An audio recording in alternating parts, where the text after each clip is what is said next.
One of the most fundamental concepts in intelligence is as thus: the most dangerous enemy you can have is the one you don't know you have. You cannot plan for an enemy you don't know exists. And it also follows that the most dangerous weapon an enemy can use against you is the weapon that you don't know they have. An enemy you don't know exists using a weapon that you don't know exists is by far and away the most dangerous weapon that can be used against you. Now, I have shown these pictures before, and I have made this allegation about the ELN in South America and its ties to Florida. But in today's video, I'm going to put the pieces together for you and show you clearly how this went down and why it went down. The issues we have in America with gun control and the arguments about the Second Amendment aren't lost on other countries that don't have this amendment but also have gun violence problems. Now, you'll have to pardon the computer today, but I should say the iPad today. The Iranians have long had ties in Venezuela. This just came out today, where the Iranians were attempting to funnel money into Venezuela around the U.S. sanctions.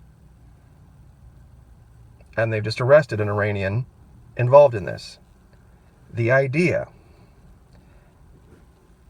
that Middle Eastern terror is not prevalent in this region is foolhardy. And I don't think anyone has a hard time believing the ties with Hezbollah, the FARC, and the ELN in Venezuela and Colombia. I think what they have a harder time believing is the ties between Venezuela, Colombia, and South Florida, and how deeply entrenched they are here, and the effect they have here. Now, this article here from Pan Am Post is from the 20th, but it talks about Colombia, the FARC, and the ELN, and Middle Eastern terror, and what should we do about it? And the reason I brought up this is because it's very clear down here that they've known about this for a long time ago. And the one paragraph I want to focus on: in 2008, Condoleezza Rice denounced that there was evidence of a relationship between the FARC and Hezbollah.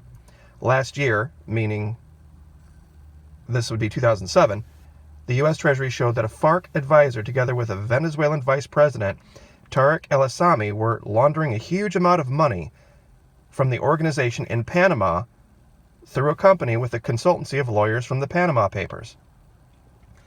Okay, this is the tie to Panama, but still, people are wondering, what does this have to do with Parkland? How could it possibly be tied? Well, you'd have to know what's happening in that region down there. Okay, this is one final article just to put the nail in the coffin. That they want this man to take over for Maduro. Now, I believe that's Diosdado Cabello right there. But this is Tarek El Assami. He's a Syrian. He's a Druze. There are a lot of people in South and Central America that trace their origins back to the Middle East. He's one of them. President Temer of Brazil is another. And even Carlos Slim from Mexico have Middle Eastern backgrounds. Now, how does it tie to Florida? I know. We've 4.5 minutes and I haven't gotten to it yet. Okay. This is Samark Lopez Bello. Okay, this is one of the guys that was sanctioned first by Obama and then by the current administrator. Okay, and he was tied to the PDVSA in Venezuela.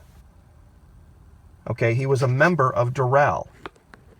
Doral is a golf club in the western Miami-Fort Lauderdale region. Okay, that area, that western area, inland from Miami and Fort Lauderdale, Doral especially, is home to a great many Venezuelans. They came there after Chavez took power. We had as much almost of an influx of them into this country as we've seen Syrians.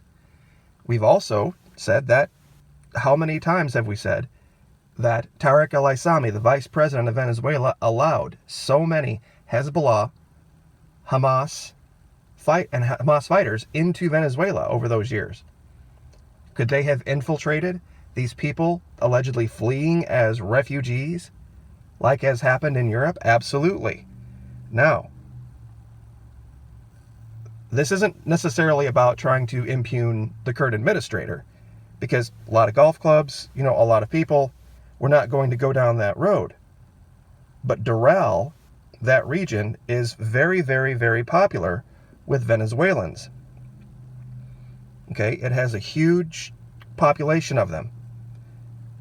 The Venezuela is overrun with the ELN and FARC. Now, I brought up a map. Okay, here's an area called Weston. Now, that's north of Doral. Let's see if I can pull this out here and show you where Doral is. Okay, Doral's down here.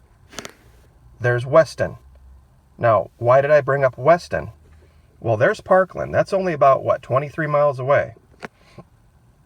This is why I brought up Weston. Okay, this is another area completely full, chock full, of Venezuelan expatriates that have fled Venezuela. Now, so we've established that there are these people in this region. Okay, and just real quick, welcome to West Venezuela, where the arepas are fresh and plentiful, flags of yellow, red, and blue fly high, Spanish language periodicals like El Venezolano can be found at the corner gas station, western suburb, blah, blah, blah, blah, blah. Okay, so this is West Venezuela. Now, here's another article. This is how you put the pieces together. Broward Sheriff seeks Weston vandals spray painting cars and homes. Sorry about this. It's an ad, of course. Okay, so in Weston, they had this problem with vandals. This is what they were doing. Okay, spray painting this WOLA all over these buildings. What's WOLA, you might ask?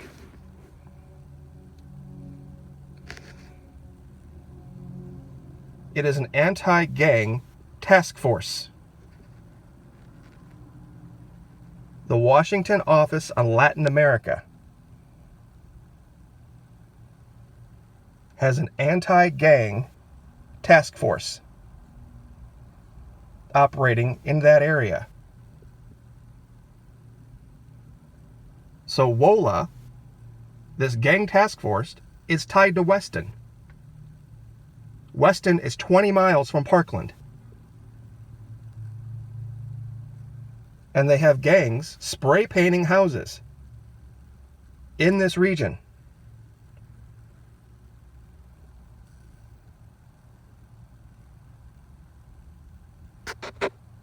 $1,500 and $2,500 members.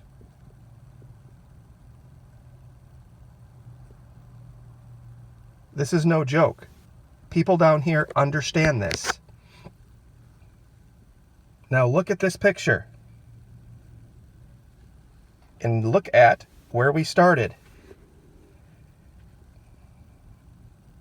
These are pictures from Cruz. What do you think might be going on here?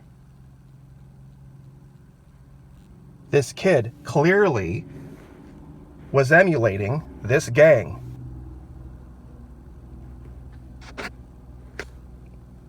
This is not some big secret here about the Venezuelan influence in South Florida. They are all over the place. And it isn't far. It is right down the stinking road. Clearly this kid Ubered all over the place. A 23-mile Uber ride is really not that big of a deal. Where did the kid get the money for the ammunition? What about that $2,900 that was supposedly stolen, identity theft, or whatever? I think we know. I think we clearly know and can clearly see what they are hiding. The ties between South American terror, Venezuela, and southern Florida, and in this region. I know this seems like a stretch, but I don't mean for this to sound bad, but I'm probably not going to listen to people from Iowa and Canada and Washington State about what's happening on the ground in Florida when I live here. You know, the whole thing, I'll say it again, this is how I'll leave the video. Thing with the Fitzgerald, thing with the McCain, Navy, my job, I know when people are lying. As far as the rest of the Navy stuff, I counted on a lot of guys for input. This is my wheelhouse, though. This is what the Army trained me to do. To understand these people, understand this region, understand how they work. And I'm telling you, this issue there has their fingerprints all over it. And that's why it's being kept hushed up. And it's being kept quiet.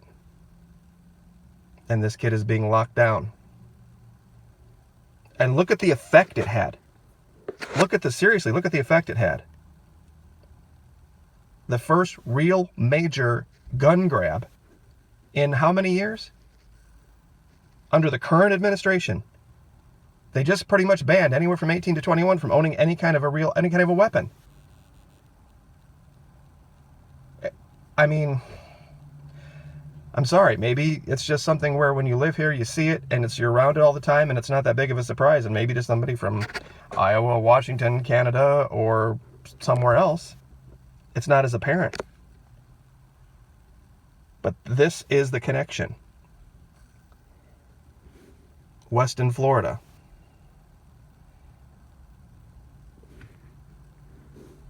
Gang tags.